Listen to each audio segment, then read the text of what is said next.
आपल्या हक्काचं रोखठोक भूमिका मांडणारं आपलं न्यूज चॅनल नांदणी सुपरफास्ट न्यूज.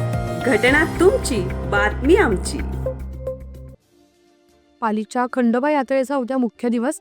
खंडोबा देवाच्या मंदिराला आकर्षक विद्युत रोषणाई. अखंड महाराष्ट्रासह परराज्यातील भाविकांचं आराध्य दैवत असणाऱ्या पाल येथील खंडोबा यात्रेला आजपासून प्रारंभ होतोय. उद्या यात्रेचा मुख्य दिवस आहे. या पार्श्वभूमीवर मंदिराला आकर्षक विद्युत रोषणाई करण्यात आली आहे. भाविक खंडोबाच्या पाल नगरीत दाखल होऊ लागलेत.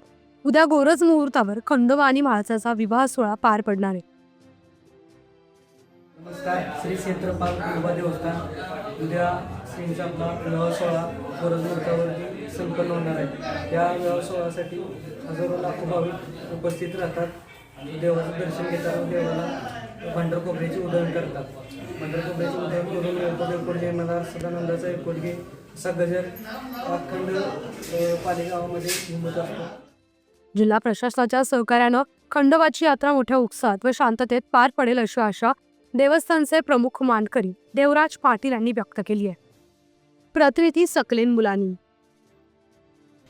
महाराष्ट्राचं आराध्य दैवत श्री मल्हारी मासाकांत्याची यात्रा शनिवार दिनांक 11/1/2025 रोजी संपन्न होत आहे. या यात्रेसाठी राज्यातून व परराज्यातून लाखो भाविक येत असतात आणि त्या नियोजनार्थ जिल्हा प्रशासन असेल, देवस्थान ट्रस्ट असेल, ग्रामपंचायत असेल यांच्या माध्यमातून भाविकांच्या चांगल्या सुविधेचं नियोजन या गावामध्ये या यात्रेच्या निमित्तानं केले जातं.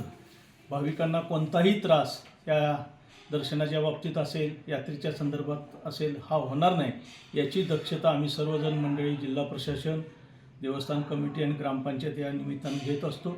आणि यावर्षीची यात्रा लाखो भाविकांच्या उपस्थितीत अतिशय शांतपणे आणि चांगल्या दृष्टीनं पार पडेल ही या ठिकाणी इच्छा व्यक्त करतो. आपल्या हक्काचं रोखठोक भूमिका मांडणारं आपलं न्यूज चॅनल नांदणी सुपरफास्ट न्यूज. घटना तुमची, बातमी आमची.